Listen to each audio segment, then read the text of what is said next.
Kalau mulai mulut ini sinau terus tentang sunnah Rasul. Ternyata Nabi ngendikan itu yang diriwayatkan Qadiyat. Qadiyat itu seorang ulama top yang spesialis ngarang Hukukul Mustafa. Ini dengan kitab Asy-Syifa fi Hukukil Mustafa. Mungkin kalau Kiai Alim pernah baca. Itu Nabi Muhammad sempat ngendikan, siapa yang ingin mati selamat, maka ikutilah sunnahku. Ikutilah apa? Apa antiknya di kitab itu? Ternyata Nabi ngendikan gini toh. Sunnahku adalah ya bunaya, kata Nabi.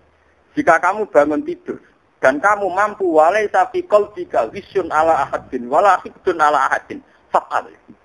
Jika kamu bangun tidur kemudian kamu legowo terhadap fenomena sosial, kamu tidak punya kedengkian, tidak punya niat kebencian sama siapapun, fa'al. Ketika mana kita tangi turu, gak dia niat kepengen metna wong, gak dia niat drengkeni wong, gak dia niat ngrugekno wong, fa'al. Kowe sampean termasuk wong sing bareng aku ning swarga. Jadi ora usah nyanyi barak kok aku adil kok bengi misalnya.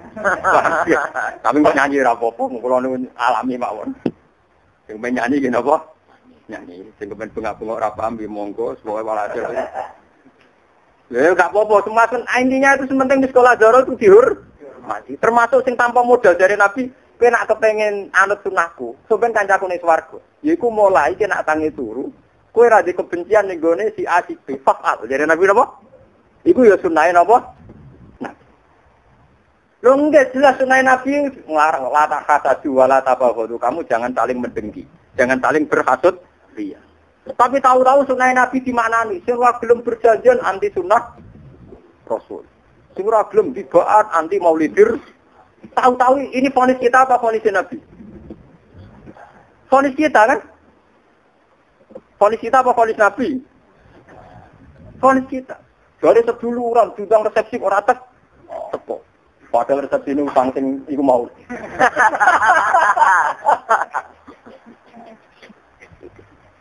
Iya karpe. Dan ini kalau pesan tengah sini, jangan sampai maknani hadis kalian hukum yang diciptakan atas. Maknanya hadis pakai sunnah Nabi. Mungkin zaman Nabi walimah ngeten, misalnya wonten rukin kawin. Itu ada sahabat itu kawin, enggak matur Nabi. Loh kan gue kok guya-guya apa jare misalnya kanjeng Nabi. Ini kanjeng Nabi gue bantu bojo. Rondo tak perawan jare. Ya itu lucu. Rondo lek kanjeng Nabi. Kok gak perawan jare. Perawan gue enak ardo biliatir sithik-sithik wis gelem rondo ra gelem jare. Nabi ku ya lucu. Nabi, kulo di anak-anak sing wis perawan. Lah anak perawan tetep perawan ra tukaran. Ya wis rondo lah jare. Nabi dibantai lek sahabat itu dibantai. Lho iki hati sok lho. Sing nate ngaji-ngaji mesti tanti pirang terus, lah kok gak waliman? Mboten kanjeng Nabi. Mboten gadah napa-napa. Wes waliman kok tak kei wedhus kowe ngomong niku sing liwat-liwat didelok ya wis wonten mawon ora kok. Saiki undangan nang wedoke fotone dipasang. Oh, ora satu Nabi pasang foto ning dalan-dalan. Aneh-aneh wae. Mboten tenan niku. Gue sampai ngandel kula ya mongko ora ya mongko jelas ora resiko bagi kula. Resiko bagi jenengan. Wong ora ngandel ulama nu resiko. Jadi sebetulnya sederhana sekali. Jadi Nabi nganggep muasyarah bil ma'ruf dimulai di sekolah napa? Sampai tak ceritani. Aisyah itu ndak kaya. Ndak kaya. Tapi beliau dianggap lomo. Itu ceritanya sederhana. Suatu saat Aisyah ditamoni wong wedok. Ada anak putri kalih. Masih yang satu digandeng, yang satu digendong. Ketika Nabi rawuh, si ibu itu sudah balik kanan, orang pun mungkur, cara Jawa pun mungkur. Itu karena Aisyah hanya bisa memberi satu kurma, jadi buatan segegam kurma, dan satu kurma. Ini kalau ibu itu dibagi kali, digendong, dibagi kali. Yang setunggal separuh dikasihkan yang digendong, separuh dikasihkan yang. Jadi ini kasih Nabi, ya Aisyah, ibu yang belas kasih sama anak yang kayak gitu. Itu mewakili sifat Allah ya Rahman. Dia pasti masuk surga karena sifat kasihnya pada anak. Jadi dia untuk masuk surga itu cukup mengasihi anaknya karena amanatnya Tuhan. Tapi dengan intimidasi kayak jenengan, ra iso mlebu swarga ora tau nekani muludan kok. Ora tau nekani pengaji. Jadi Nabi itu kalau muji orang gampang sekali.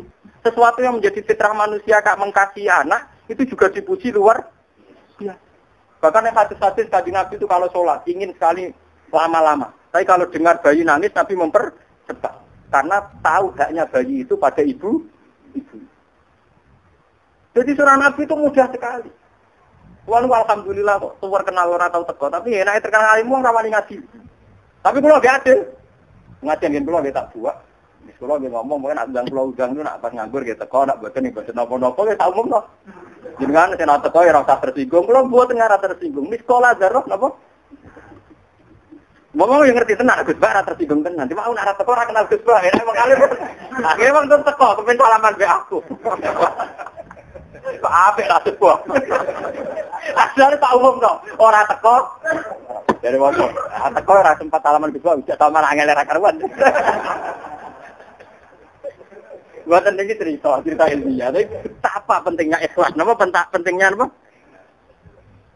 Enggak loh. Kenapa khutbatul itu tidak wajib? Khutbatul itu tidak wajib mendengarkan. Padahal yang pernah melakukan itu Rasulullah Shallallahu Alaihi Wasallam. Jadi Nabi bersolat itu pidato nih. Ini hadis sahih. Sama tanya orang-orang alim. Saya mau khutbah. Siapa yang ingin mendengarkan ya pasmah, ya dengarkan. Kalau yang ingin bubaran kalian sorry. Karena khutbah ini tidak wajib dari Nabi.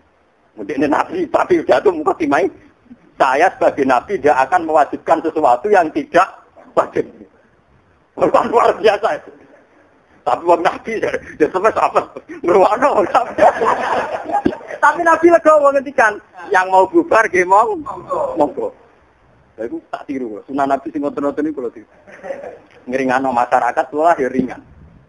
Kalau kalau seneng rugen tenanan ya susah. Bujune kasus lapor, anak kasus. Nah senenge pas-pasan kan enggak pati lapor.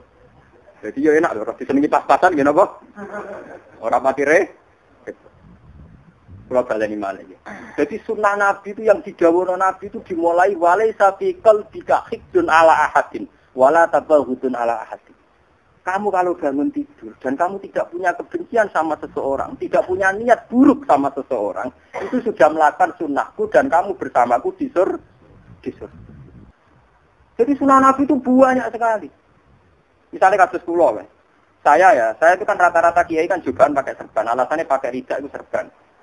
Pakai jubah itu sunnatin Nabi. Kan kita tak kok, ora tau serban, ora tau jubahan, itu kan sunnatin Nabi. Iya ora jubahan ya budal barang ayo kata guyon. Kowe nak delok film-film Arab itu bajingane ya jubahan, wong saleh ya napa? Jubahan.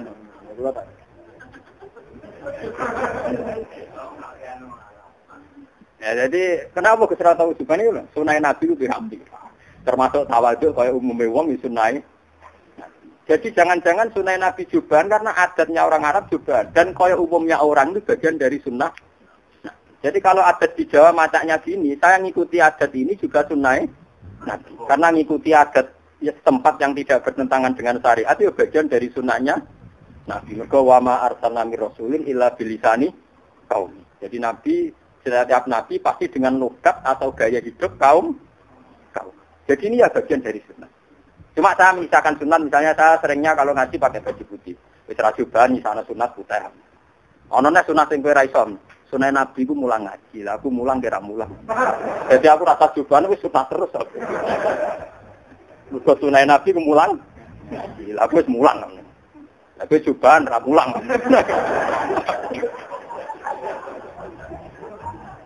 Akhirnya ngakoni.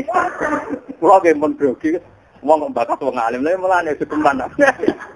Jadi kaya kula niki fisike mun bek sunah. Mergo dipritung. Tapi tahu-tahu kan sunah Nabi ku diwakili misalnya jubahan serbanan. Bagian jenggotan ra kumisan. Wong kan bagian cingkrang. Ya macam-macam orang pakai versinya sendiri.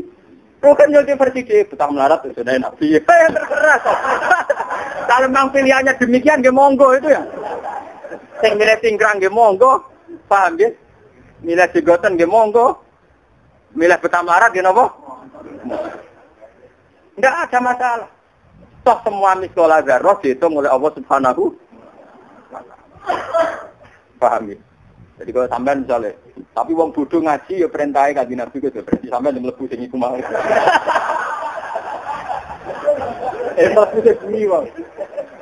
Ya kan dulu tadi kan kun aliman au muta'aliman au mustami'an au muhibban. Nah itu yang ngalim, nah itu ya rodok ngalim ngaji. Nah itu pendengar, nah itu penggemar. Ya pokoknya sampean mlebu sing nomor piro kan karek milah. Paham. Nggak mau anu sing mlebu. Soal guri-guri lah.